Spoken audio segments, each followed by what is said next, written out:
6번째 환상입니다.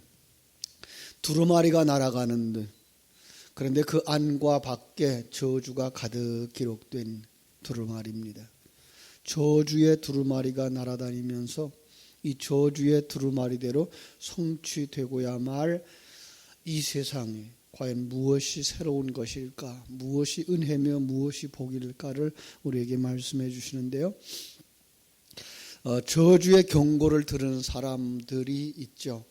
그러나 그 저주 속에서 은혜를 입은 사람, 에녹이라고 말할 수가 있을 것입니다. 창세기 5장 18절로 24절 아주 짧은 본문이지만 거기 담긴 엄청난 은혜, 진리의 말씀을 우리는 알고 있습니다. 65세에 아들을 낳았어요. 이름을 무두셀라라. 이 사람이 죽으면 망한다는 거죠. 아들의 이름을 부를 때마다 망할 수밖에 없는 세상, 저주를 받을 수밖에 없는 세상. 그래서 그는 300년 동안 그 경고 속에 살았습니다. 경고 속에서 그는 준비하는 삶을 살았던 거죠.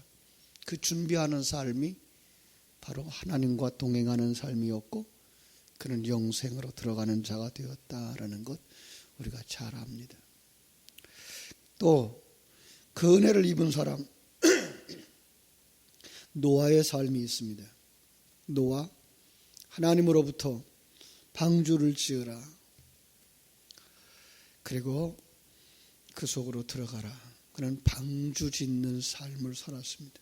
그는 방주 속으로 들어갈 것을 준비하고 하나님은 정한 때에 하나님의 부르심을 받고 정한 짐승, 부정한 짐승이 다 들어갑니다. 부정한 자가 정한 자로 말미암아 구원을 받는다라고 하는 큰 그림, 노아의 방주 속으로 들어갔습니다. 그 정한 때가 바로 무드셀라가 죽던 해입니다. 그래서 무드셀라가 죽던 해와 하나님이 이 노아에게 약속했던 그 정한 때 120년이라는 날짜가 동시에 성취되어지는 모습을 봅니다. 그 당시 사람들은 먹고 마시고 시집가고 장가가는 일에 바빴습니다. 아니 바빴다기보다는 그들의 삶의 전부여처럼 살았습니다. 그런 사람들의 눈에 이 방주를 짓고 있는, 그것도 산꼭대기에다가 조그만 배도 아닌 어마어마하게 큰 배, 그들 역사에서 보지도 못한 그런 배를 만든다고 온종일을, 아니 매일매일을 1년도 아니고 우리가 아는 숫자대로 말하면 120년 동안 배를 짓는 그 사람은 미친 사람이었습니다. 그러나 하나님의 정한 날이 다가오자 그 미친 사람은 구원을 받았고 멀쩡하다고 생각했던 사람들은 모두 다 심판을 받고 말았습니다. 저주와 심판이 없으면 은혜가 은혜되는 줄을 모르는 거죠. 그래서 5장은 심판과 저주의 말씀을 경고하는 것입니다. 5장 1절, 내가 다시 눈을 들어본 즉 날아가는 두루마리가 있더라. 그가 내게 묻되 네가 무엇을 보느냐 하기로 내가 대답하되 날아가는 두루마리를 보나이다. 그 길이가 20규빗이요 너비가 10규빗이니이다. 자, 너비가 20규빗, 길이가 20규빗, 너비가 10규빗. 어디서 봤죠? 성막문이죠. 그리고 솔로몬 성전의 현관입니다. 지금 이들을 어디로 이끌고 가고 있는 거예요? 성막으로 이끌고 가고 있고 성전으로 이끌고 가고 있는 거예요. 왜? 그들이 지금 뭐 하다가 중단한 사람들이에요? 성전을 건축하다가 중단한 사람들이기 때문에. 자, 거기에서는 율법이 낭독되는 곳이었고요. 거기에서는 정말로 하나님의 계획과 그리고 저주와 축복이 선포되어졌던 자리입니다. 그래서 3절은 이렇게 말합니다. 그가 내게 이르되 이는 온 땅 위에 내리는 저주라. 도둑의 집에 들어가며 내 이름을 3절 도둑질하는 자는 그 이쪽 글대로 끊어지고 맹세하는 자는 그 저쪽 글대로 끊어지리라. 자, 저주의 이유, 저주의 내용이 두 가지로 설명되고 있는데 도둑질하는 자들 그리고 맹세하는 자들입니다. 그리고 4절 다시 한번 반복합니다. 만군의 여호와께서 이르시되 내가 이것을 보냈나니 도둑의 집에도 들어가며 내 이름을 가리켜 망령되이 맹세하는 자의 집에도 들어가서 그의 집에 머무르며 그 집을 나무와 돌과 아울러 사르리라. 자, 아주 무서운 저주의 말씀입니다. 이것은 당시대에 여호수아와 스룹바벨에 의해서 인도함을 받고 성전을 건축하던 그들이 성전이 중단되어졌기 때문에 저주를 선언하고 있는 것입니다. 그러나 이 그릇 속에는 온 인류 역사 속에 있는 모든 사람들을 향한 저주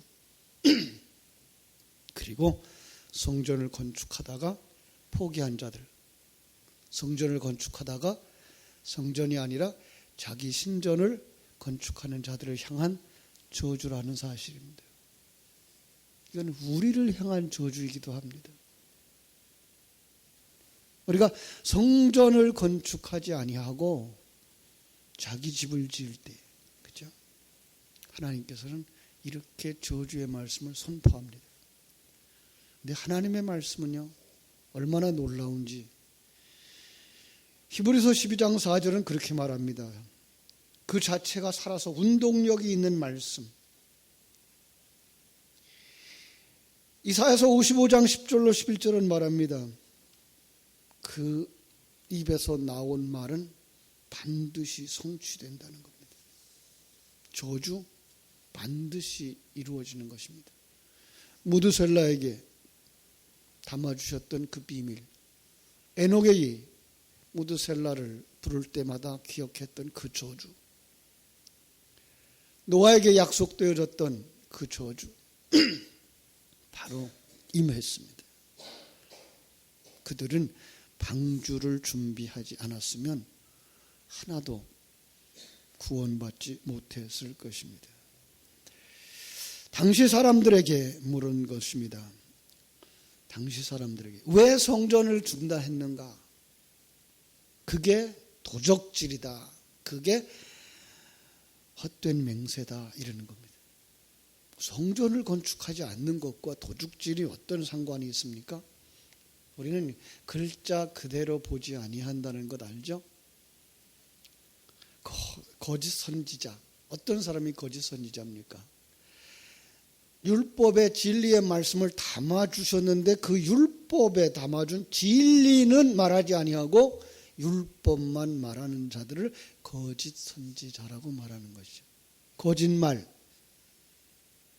빨간 것 보고 이거 까만 거야 라고 말하는 게 거짓말이 아니고, 남의 것 같다 이거 내 거야 라고 말하는 것만이 거짓말이 아니고, 진리를 말하지 않고 세상 보이는 것만 가지고 율법적이고 세상적인 관점으로 말하는 모든 자를 거짓말이라고 말하는 것입니다. 그를 거짓말하는 자라고 말하는 것입니다. 지금 하나님은 우리에게 진리의 말씀을 주셔서 그 말씀으로 성전을 건축하기를 원하시는데 성전을 건축하지 아니하고 그 껍데기에 있는 말씀만 가지고 자기 집들을 짓고 있는 거예요. 율법의 잣대를 가지고 자기 신전을 짓고 있는 거예요. 그게 거짓말장이들이에요. 헛된 맹세는 뭘까요? 성전 건축을 한다고 왔어요. 그들은요. 바벨론에 돌아올 때 그들은 성전 건축을 하겠다라고.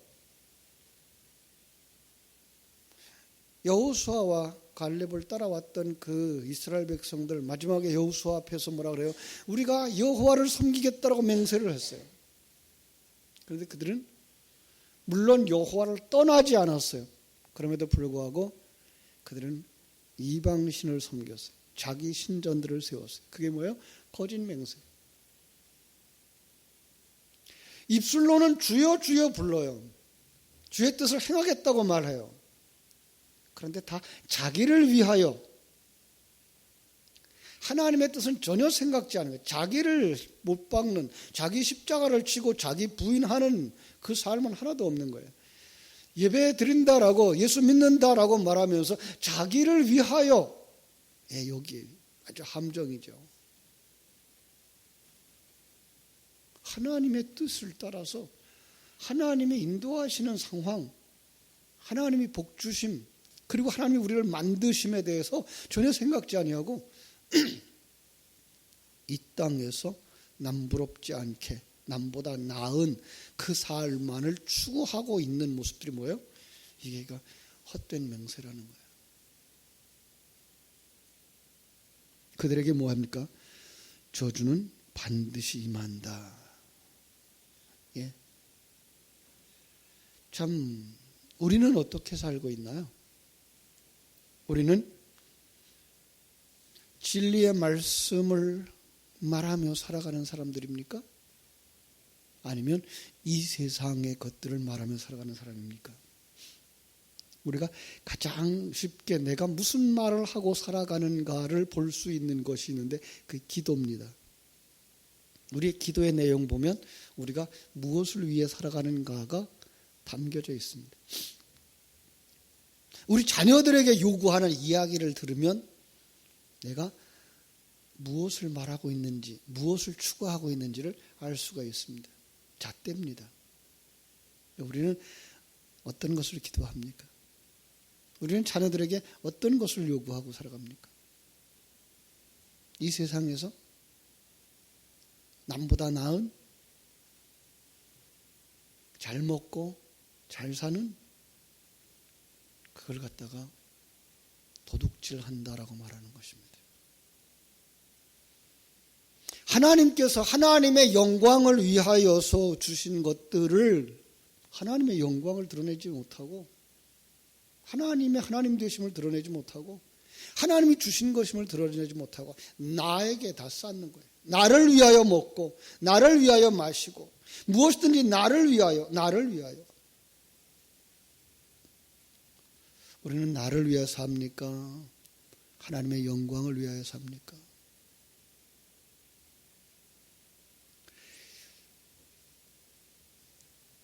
하나님의 영광을 위하여 살아야 할 하나님이 주신 모든 것들을 가지고 나를 위하여 살고 있다면 바꾸십시오.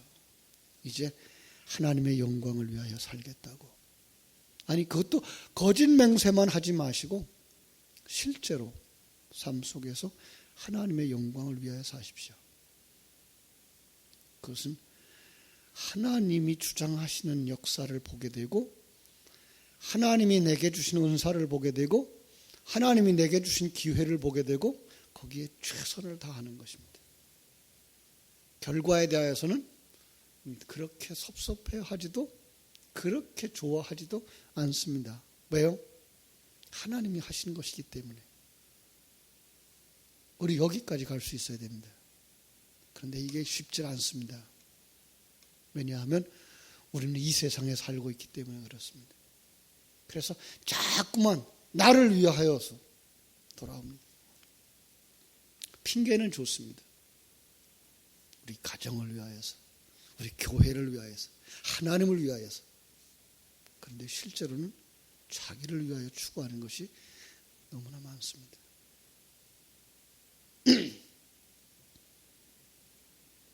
맹세는 우리가 할 수 있는 건 맹세가 아닙니다. 우리가 하는 맹세는 다 거짓 맹세가 된다고 그래요. 참 조금 좀 너무 무리한 이야기 같습니다만은 마태복음 5장 33절로 37절에 보면 이런 말씀이 있어요. 또 옛사람에게 말한 바, 여기 보세요. 옛사람에게 말한 바, 헛맹세를 하지 말고 내 맹세한 것을 주께 지키라 하였다는 것을 너희가 들었으나 나는 너희에게 이르노니 도무지 맹세하지 말지니 하늘로도 말라 이는 하나님의 보좌이며 땅으로도 말라 이는 하나님의 발등상이며 예루살렘으로 말라 이는 큰 임금의 성이며 네 머리로도 말라 이는 네가 한 터럭도 희고 검게 할 수 없음이라. 오직 너희 말은 옳다 옳다 아니라 아니라 하라. 이에서 지나는 것은 악으로 쫓아나느니라. 네가 무엇이기에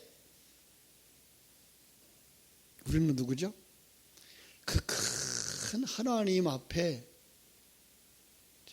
작은 존재. 얼만큼 작아요? 먼지보다 더 작은 존재.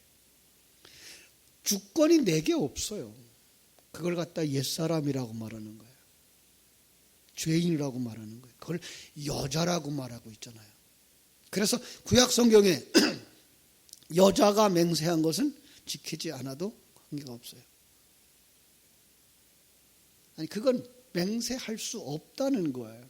우리의 맹세는 헛것이라는 거예요.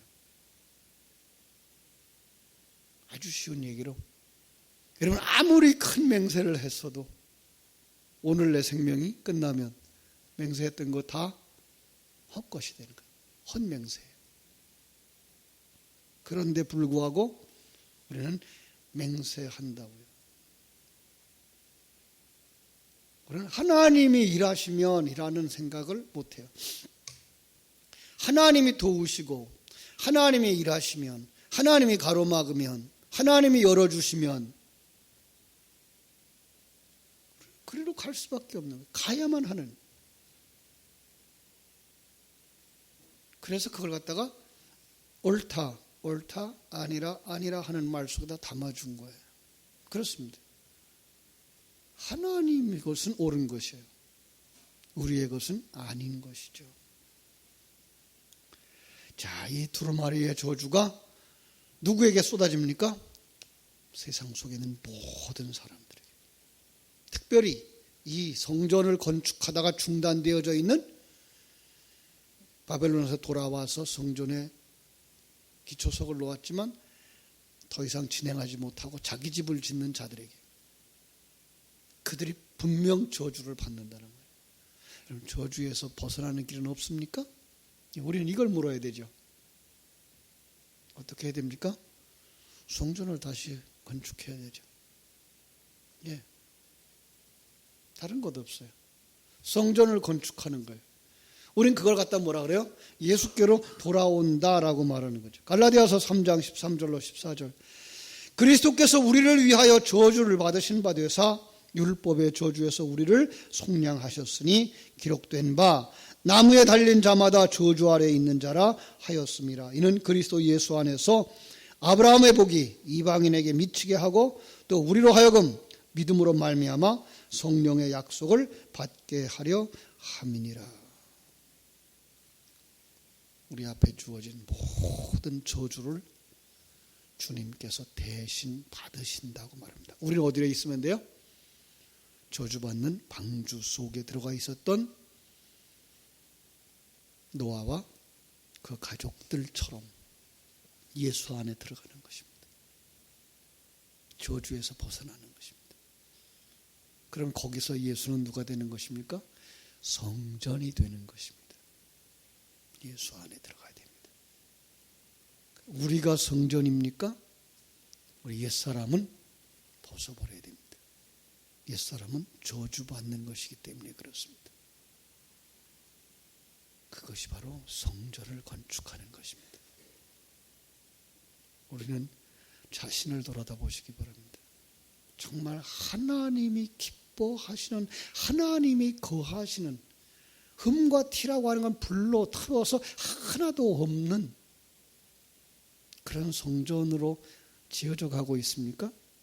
그러지 않다면 큰일 난다는 사실을 깨달아 알고 그 저주에서 벗어나기를 소망하면서 주님께로 더 가까이 온전한 성전으로 세워져서 하나님을 기쁘시게 하는 하나님의 사람들이 다 되어지기를 주님의 이름으로 축원합니다.